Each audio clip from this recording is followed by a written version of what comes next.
Howdy my totally always tubular gamers, we are back with, you guessed it, yes I know you guessed it, another video. I got another 3D platformer video for you. Today we're going to be talking about some underrated 3D platformers. Now 3D platformers have obviously been around for a while. They've been around for like 30 years now, so you know with 30 years of history there's going to be some 3D platformers that fell under the radar. And today I thought I would take a look at 15 of them. Call them underrated, overlooked, hidden gems, under the radar, whatever term you want to use. These are 15 3D platformers that didn't get the love and attention that they deserve. You won't find Mario or Sonic or Split Fiction or any of those super well-known 3D platformers. We're going to be digging a little deeper than that, and I can personally vouch for all of these games. This list is in no particular order, and hey, if you made it to this part of the video, you should at least let me know about some underrated 3D platformers that you've heard of or played in the past. I would love to know, genuinely.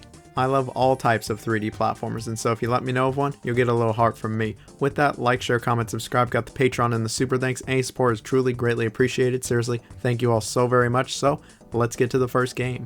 Well, kicking things off, I thought I would start with a recent indie 3D platformer with Corn Kid 64. As the title implies, this game is a throwback to Nintendo 64 3D platformers, but I feel like this game takes it to a whole new level. While it wears its inspirations on its sleeve, it also does try to do a few original things of its own. The story and setting is just very strange, seeing you play as this one-horned goat known as Sev, and he keeps having this strange dream every night, and so his friend Alexis is going to try to break him out, and yeah, that's pretty much the story. It's very strange. The setting is also pretty weird. It feels very dreamlike. It actually kind of reminds me of Rayman 2's setting, but it certainly has its sinister elements. When it comes to this game's presentation, it very much is a throwback to those games from the 90s, and you know what? I love the aesthetic to this game. I love how it looks, I like the environments, and I think the art style is really well done. The music is also exceptional in this game. I could not believe how good the soundtrack is to this game. You would not think a game like Corn Kid 64 has such a boppin' soundtrack, but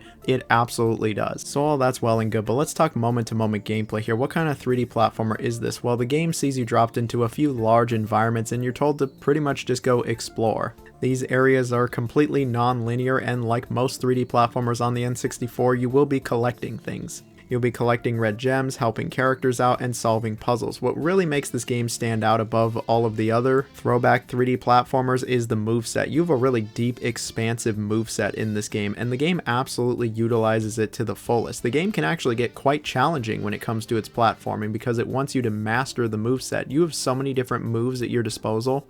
There's a shocking amount of depth when it comes to the moveset, especially whenever walls are involved. Like, the wall tech is real in this game, but it really helps this game stand out. When I first saw this game, I was like, oh, I'm kind of digging this vibe. It looks cool. It looks like a fun throwback. And then I started playing it and went, wow, this moveset's really expansive. This is a lot of fun. So, you know, showed up for the vibe, stayed for the gameplay. But at the end of the day, I can wholeheartedly recommend Corn Kid 64. It's available on Switch and Steam, and it's pretty cheap, under $10, and you'll get at least 5 to 8 hours. And it'll be a good 5 to 8 hours. So our next game is one that has sadly been forgotten about in modern times, and that is Alice Madness Returns. So this one came out in the early 2010s for the 360, PS3, and PC, and is a sequel to American McGee's Alice, but you don't need to play that game to understand this one. It certainly helps, but it's not required reading, and it's essentially a really dark and sinister take on the story of Alice in Wonderland, complete with deadly, scary versions of the characters and Alice completely losing her mind. I'm not really going to talk about the story since it's one of the best aspects of this game, but when it comes to the gameplay, it's a mix of a 3D platformer and a character action hack and slash game. When it comes to the 3D platforming, it's nothing revolutionary. Alice doesn't have this miraculous, amazing moveset, but she does have a few cool abilities such as shrinking, and as you play through the game, you get more and more abilities. And I feel like for the most part, the game actually does take advantage of these abilities, and the level design is actually pretty good. There's a fair amount of platforming in this game to the point that yes, I would call it a 3D platformer.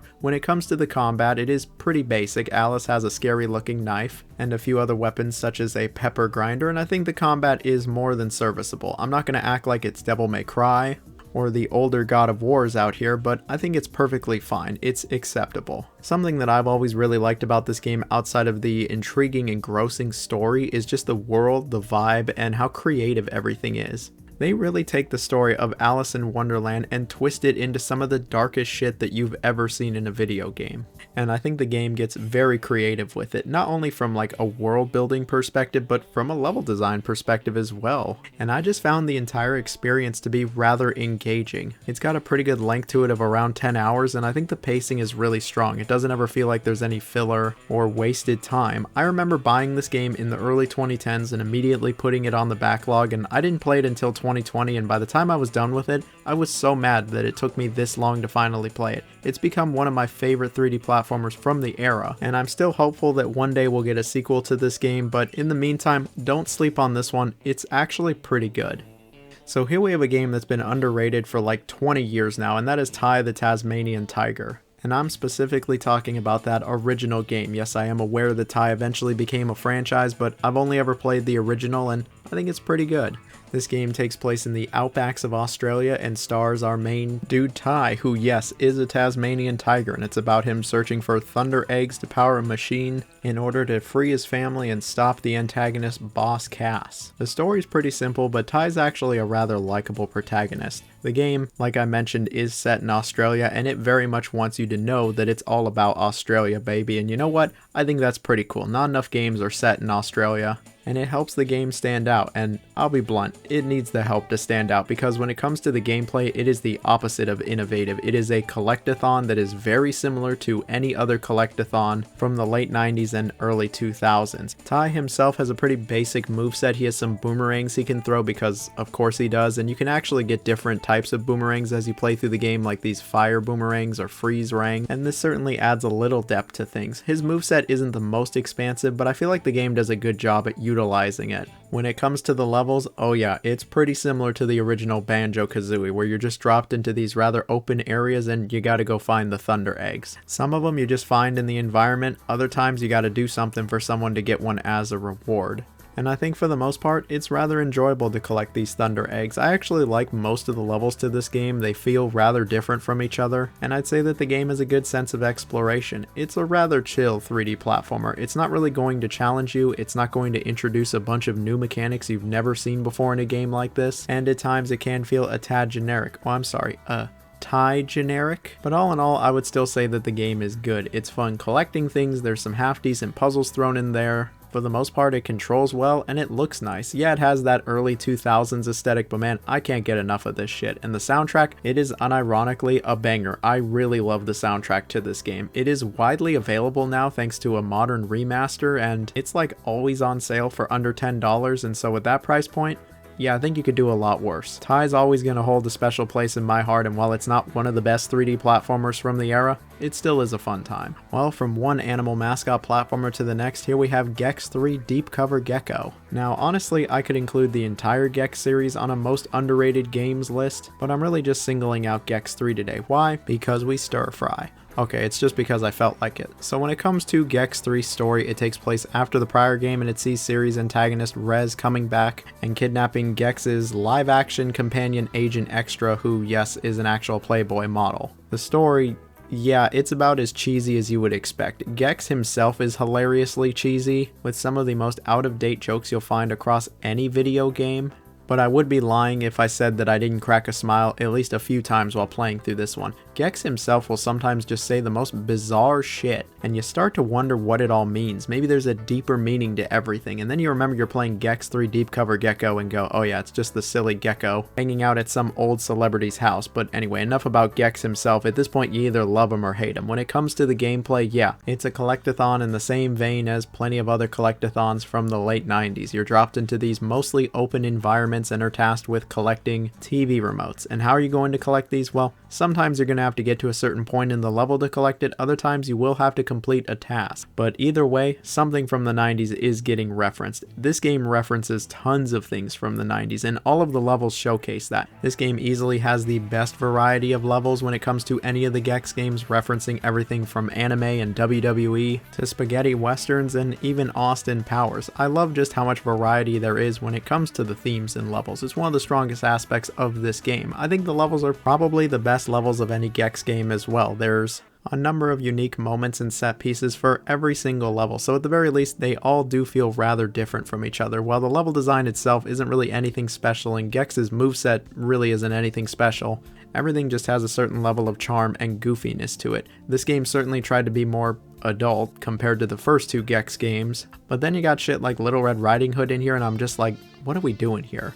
Anyway, I think this is a fun little 3D platformer that doesn't reinvent the wheel whatsoever, but it's a fun take on the genre. And it's actually getting a re-release soon. Yeah, Limited Run Games is bringing this one back. I'm really excited to try it again. Let's see how well it holds up for the modern era. Those jokes certainly won't. Not at all. Well, Corn Kids wasn't the only indie title on this list, we also have Demon Turf. Now, if you're not familiar with this one, it released in 2021 for all modern platforms, and it really asked the question, what if we just made a 3D platformer that focuses entirely on movement and just went absolutely nuts with it? The story's about as basic as it gets, seeing you play as this young demon girl known as Beebs as she goes up against the Demon King himself. And why's that? Well, he invaded one of her dreams. This game's got an attitude to it, and I like it. Something else that I've always liked about this game is the art style and the aesthetic. It reminds me of like Paper Mario, where all of the characters are flat, but it's still set in 3D environments. It looks unique and it looks different from all of the other games on this list at the very least. And the soundtrack has some bops. Now when it comes to the actual core gameplay, yeah, this is a movement-based 3D platformer that just decides to give you as many tools as possible. Beebs might have the greatest moveset of like any 3D platformer. There is so much depth here, and as you play through the game you unlock more and more moves, and you really just see how expansive this game gets when it comes to the moveset. There's so many things you can do, there's so many techniques, and what's great is that this game really incentivizes you to utilize the entire tool set. The game wants you to find all the shortcuts you possibly can. You know in Mario 64 how you can get some of the power stars in unintended ways if you utilize Mario's moveset to the fullest? This is like that the entire game. Yeah, there is a clear point A to B, and you do have to collect this battery, but how you get there is almost entirely up to you. At first, you'll probably be following the level all the way through, but as you play more and more of it, you'll spot shortcuts, you'll spot areas where you can skip entire sections, and the game absolutely does want you to do this. I think the level design is excellent, and I love how it's like, okay, you think you can make these crazy jumps so you skip 2/3 of the level? Bet, do it, we dare you. And then once you're doing the time trials, you pretty much have to do that. But it all leads to some really rewarding, exciting gameplay. Mastering Beebs' moveset was genuinely some of the most fun I've had with any 3D platformer. I also like that you get to set your own checkpoints, so if there's a particular jump you really want to make, you can just respawn there every single time until you finally make that jump. Even though I feel like this game appeals to the hardcore 3D platformer audience more than anybody else, I think anyone can enjoy this one. It's got a unique vibe, atmosphere, the mechanics are fun, the movement is great, and above all else, it was just a good time. It's widely available on all modern platforms, and while it isn't the cheapest, I think it is worth it. There's also a sequel coming sometime in the future, which I'm pretty excited for, even with the different art style.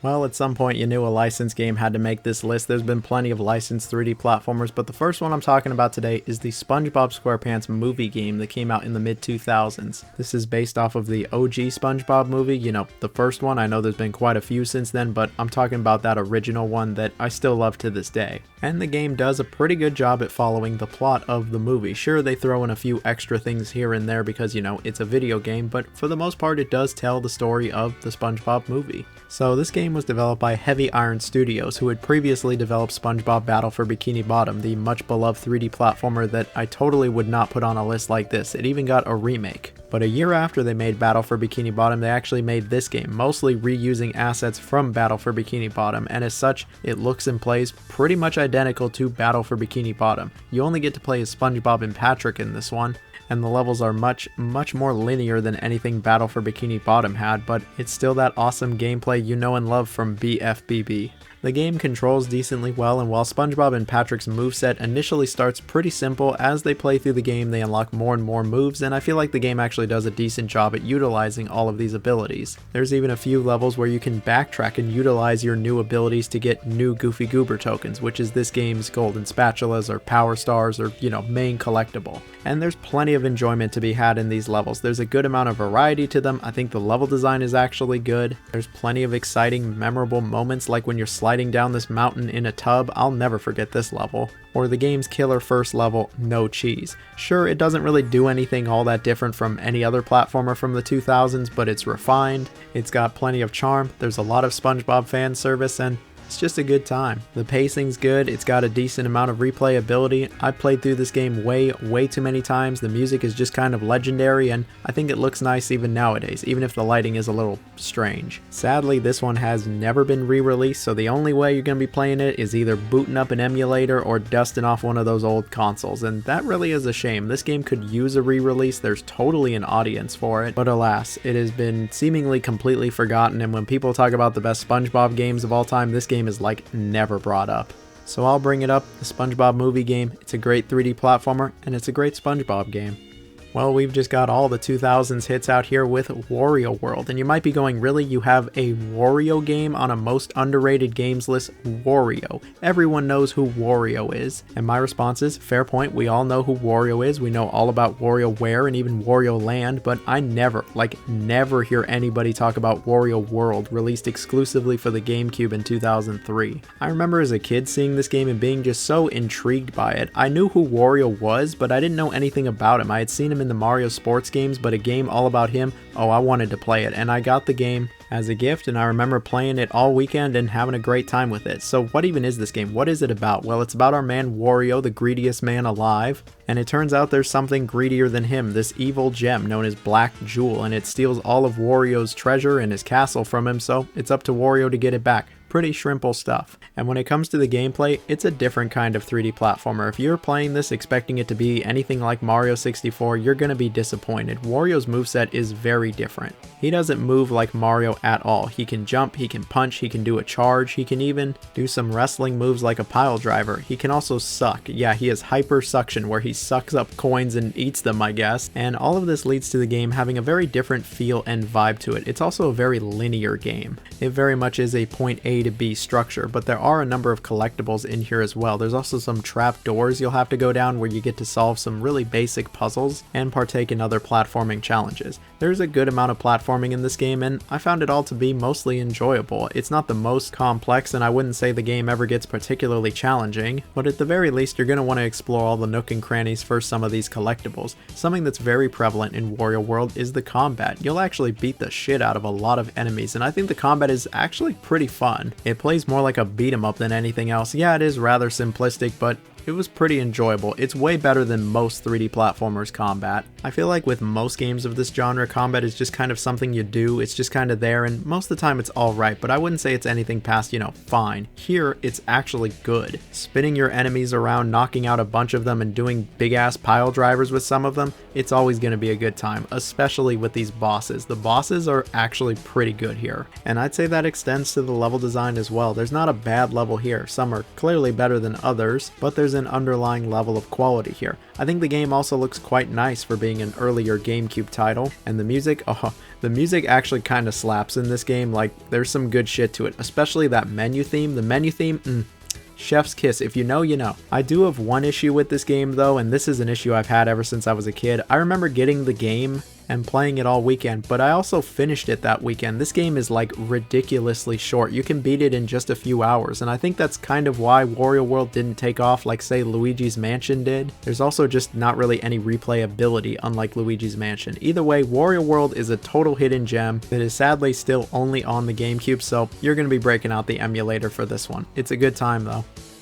So here's what's probably the most obscure game of the entire list, and that is Super Magnetic Neo. If you've never heard of this one, it was actually developed by Genki, yes, Tokyo Extreme Racer Genki, and released exclusively for the Dreamcast, and it's still exclusive to this day. And it's also one of the most Y2K games you will ever find, so it sees you playing as this robot named Neo going up against the Pinky Gang. See, the Pinky Gang have taken over an amusement park, and your creator really likes that amusement park, so it's up to Neo to stop them. The story is just kind of whatever. The first thing you'll notice about this game is that it oozes 2000 personality. It just looks like a game that came out in 2000, and I love it. The soundtrack is also a total hidden gem. There's some really good stuff here. As for the gameplay, it's a 3D platformer that centers entirely around the concept of magnetism. Your character can actually positively or negatively charge himself in order to repel or attract enemies, objects, and you'll have to utilize these abilities with the environment as well. And I gotta say, the game actually gets pretty creative when it comes to its level design and platforming. I feel like they really use this magnetism to the fullest, and there certainly were a few times where I went, wow, that's actually pretty unique.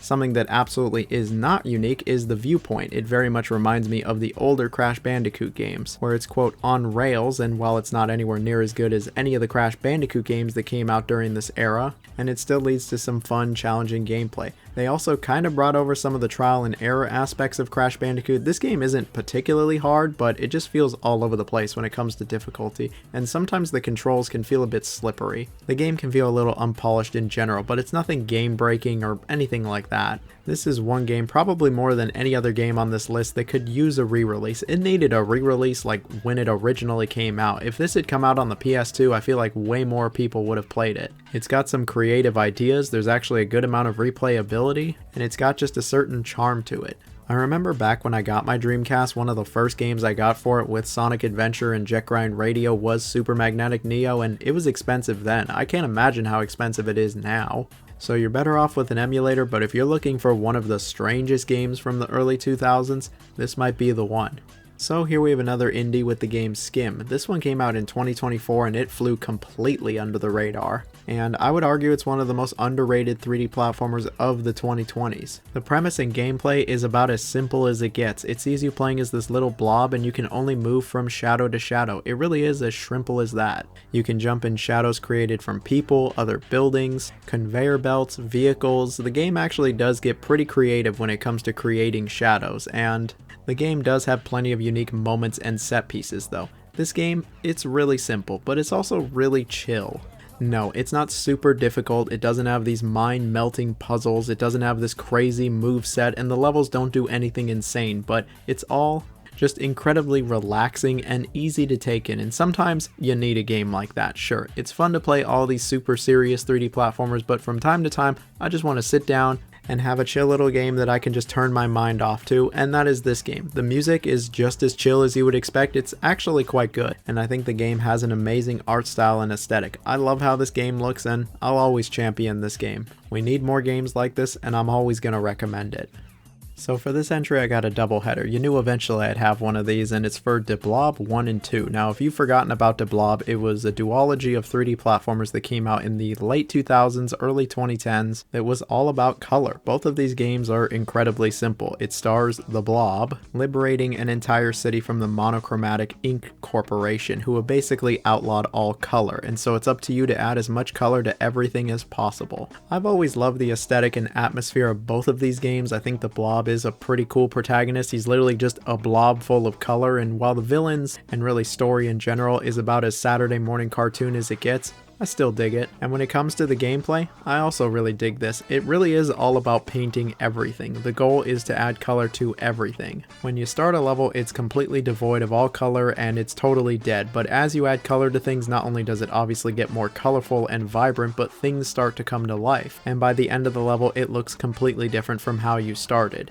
The Blob himself has a pretty basic moveset. He can just kind of move around, absorb color, jump, sometimes you go into cannons, and the second game has a little bit more when it comes to what the Blob can do, but what you're really doing at the end of the day is just painting everything. Sometimes you will have to paint things certain colors, and from time to time there is a little bit of a puzzle aspect to it. Some people would even call this a puzzle platformer, but I've always loved just how simplistic both of these games are. There's just something incredibly fun and satisfying with painting everything in sight and adding color to everything. I'm actually pretty colorblind myself, so I've always found this game incredibly fascinating and I've always had a good time with it. I remember getting the original game back in like 2008 and absolutely loving it, and then getting the second game a few years later and thinking it was great as well. What's really great is that both of these games have actually been re-released on all modern consoles, so the game is widely available and arguably better than ever before. Not having to use the Wii remote is great. It was like my biggest issue with the original game, that and it's a little on the short side. I just wanted more from this. I was just having such a fun time. It's got a great vibe to it. It looks nice. The music is killer. Like, the music is so good in this game and it's just so joyful. I feel like both of these games are not only underrated but underappreciated. They tried to do something a little different from most platformers and actually went for something rather unique. I wholeheartedly recommend both of these games, and at the very least, it's the most colorful games on the list today.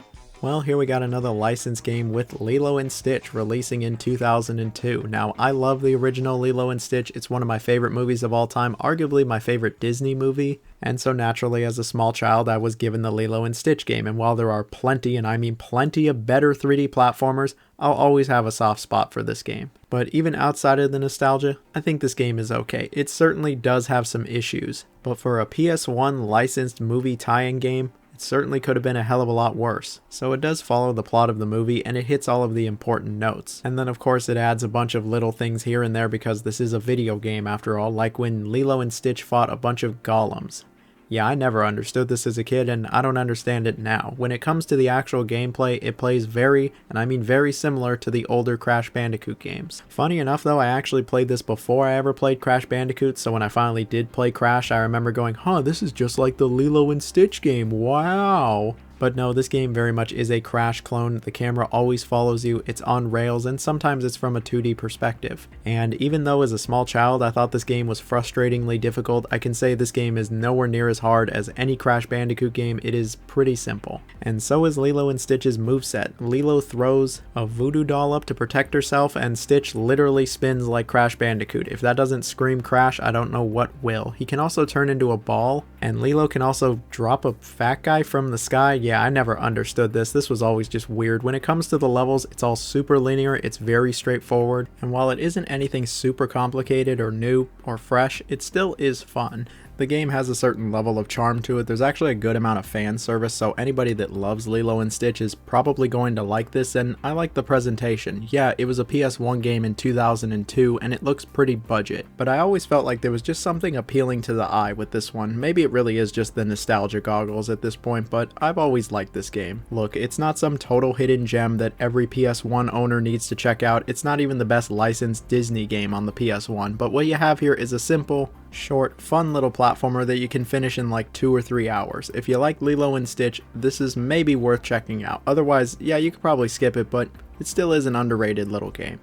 Alright, here's one that y'all are probably sick of me talking about, so I'll keep things brief. Here we have Bomb Rush Cyberfunk. I've talked about this game several times because I absolutely love it, and I 100% believe that it's underrated. If you're somehow still unfamiliar with this one, it's essentially a throwback to Jet Grind Radio and Jet Set Radio Future, complete with a similar aesthetic, vibe, and gameplay, where it's a mix of extreme sports and 3D platforming. Yeah, you'll be doing lots of tricks, you'll be tagging things with graffiti, but what are you doing predominantly? 3D platforming, and it's all great. This game controls like a dream, it feels amazing, the trick system, while simplistic, is still awesome, the level design is really accommodating for your moveset, it's a lot of fun, the game looks incredible, and the soundtrack is just kind of goated. Is it as good as Jet Set Radio Future? Maybe, depends on who you ask. I would say that the gameplay is better than Jet Set Radio Future, but Jet Set's always going to be a little bit more iconic. But regardless of that, this is one of the greatest 3D platformers ever made, full stop. Like, I just love this game to pieces. I'll probably talk about it a few more times while discussing 3D platformers, and I'll try to keep things brief there, but if you're someone who has still not checked this game out and you like 3D platformers, especially if you ever like Jet Set Radio, this really is a must play. And it doesn't matter how many times I bring this game up in my videos, I'm always going to say it's underrated.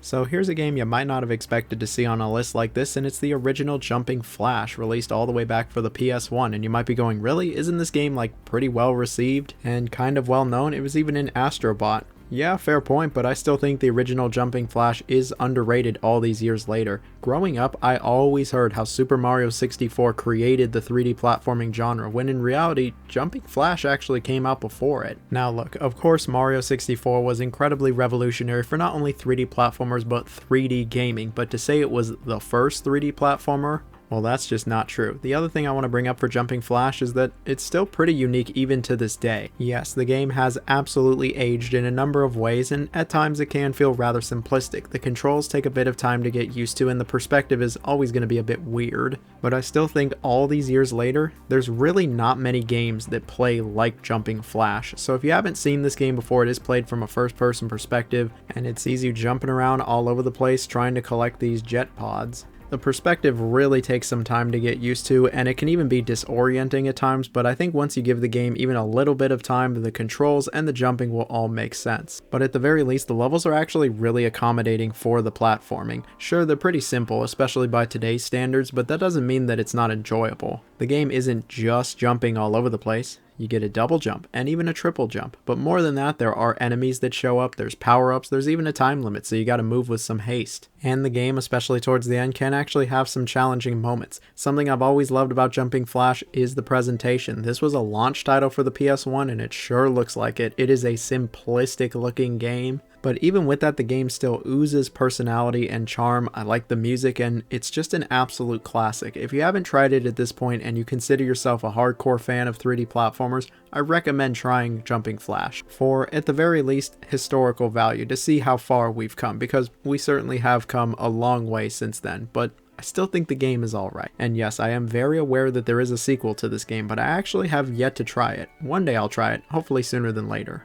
Well, we got another movie tie-in, but this is the last licensed game for today's list, I promise you. It is Looney Tunes Back in Action. Now for this list, I was really going back and forth between 3 different Looney Tunes games. I feel like Looney Tunes actually has several underrated games, but ultimately I went with Back in Action because I feel like this is the most underrated of the 3D Looney Tunes games. This game is way better than it had any right to be. If you don't remember Back in Action, well, I don't blame ya. It was the Looney Tunes movie that came out in 2003 with Brendan Fraser, you know, like mummy Brendan Fraser, that wasn't exactly all that well received. I've always loved it because I saw it a bunch when I was a kid, but nowadays I can understand why people didn't exactly like this one. The game follows pretty much the same story, with it seeing Bugs and Daffy going after the Blue Monkey Diamond, only Brendan Fraser is not here, sadly. As for the gameplay, yeah, it's a 3D collectathon. I'd say the most comparable game is actually SpongeBob Battle for Bikini Bottom, where you're dropped into these mostly linear levels, but there are the occasional open, more non-linear areas where you can just kind of freely explore and collect things. In this game's case, the main collectible is monkeys. Yes, really, you have to collect as many monkeys as you possibly can, and in order to beat the game, you have to collect so many monkeys. You'll be switching between Bugs and Daffy, and what I always really liked is that they actually had very different abilities, and if you wanted to get through these levels and especially collect everything, you would have to utilize all of these abilities to the fullest. They actually do a good job at making the characters feel very different from each other, not just in their abilities, but how they move and feel. But I will say it doesn't matter who you're playing as, sometimes the controls do feel a bit sluggish. At least the level design is alright in this game, with plenty of nods to not only the movie but Looney Tunes in general. There's actually a whole lot of fan service to plenty of Looney Tunes media, which is always going to be great to see. I actually personally love Looney Tunes, so I always enjoyed just how much charm and fan service there was. The license really does help carry this one, and I feel like without it, the game probably wouldn't be very good. There's also this fun minigame where you actually get to play as Wile E. Coyote chasing after the Roadrunner. This has always been awesome, and it really does start to get challenging. But what kind of Looney Tunes game would this be if Bugs and Daffy weren't hitting us with a bunch of one-liners? Yeah, there's a lot of one-liners in this game. The voice acting can kind of get annoying, honestly, because they repeat the same shit over and over. But at least it's not ear grating, it's just not great. Which is probably how I would describe the presentation. This looks barely above a PS1 game and it came out in 03. Like, yeah, it's a movie tie-in game, but I think it could have looked a little better. Okay, so at this point you're probably going, wait, why did you even include this game on the list? It doesn't sound like you like it very much or it's very good. I actually do love this game. I got a whole lot of nostalgia for it, more than most games, so maybe that's playing a factor into things, but I've always loved the charm. I love Looney Tunes. I like that it's true to the license. I think the level design is okay. I like that the characters are different, and I think it's an okay collectathon. Does it try to reinvent the wheel, the Looney Tunes wheel? No, not at all. And there are so many other better licensed games. There's other better Looney Tunes games, but what this game has is that it's based off of a mediocre film that nobody seems to care about nowadays, which in my opinion makes this game's quality more impressive. This could have totally been in the dumpster and been an absolute trash can fire, but the fact that the game is even okay to begin with, that's a good sign. And I think anybody that's a fan of Looney Tunes, especially if you like the movie way back in the day, you should probably check this one out. If you don't like Looney Tunes, I don't know how much you're going to enjoy this one, but you have an okay 3D platformer that has sadly never left the PS2 and the GameCube.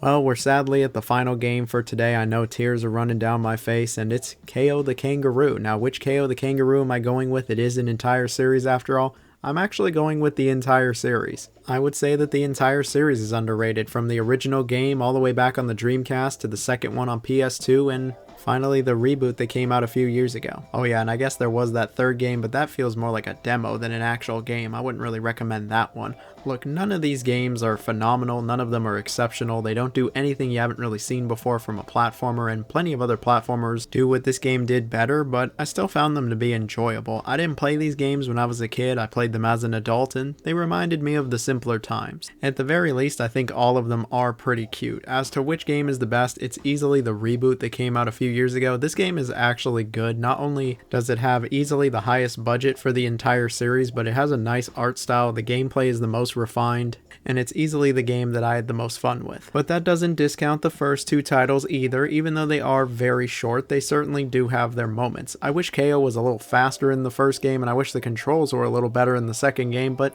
that's kind of the charm of them, that they're a bit unrefined. They're not perfect. They're not the smoothest 3D platformers. They're not even AA. They're like B level, maybe C level. I mean, the newest game is an indie game. It's clear they weren't really working with much of a budget here, and I think they did fine for what they had. And all of these games have memorable moments. At the very least, KO himself is memorable. He's a memorable kangaroo, and he's got a really, really long neck, which will never not be weird. And I think it's just kind of incredible that these games even found an audience to begin with. I have no problem recommending the entire series to anybody that likes 3D platformers. Yeah, you could play so many other better 3D platformers, but how many of them got you playing as a kangaroo, outside of maybe that Winnie the Pooh game? But alright, I'm rambling at this point. I've been going off for like 2 or 3 hours. I gotta go get some food. I'm starving, y'all.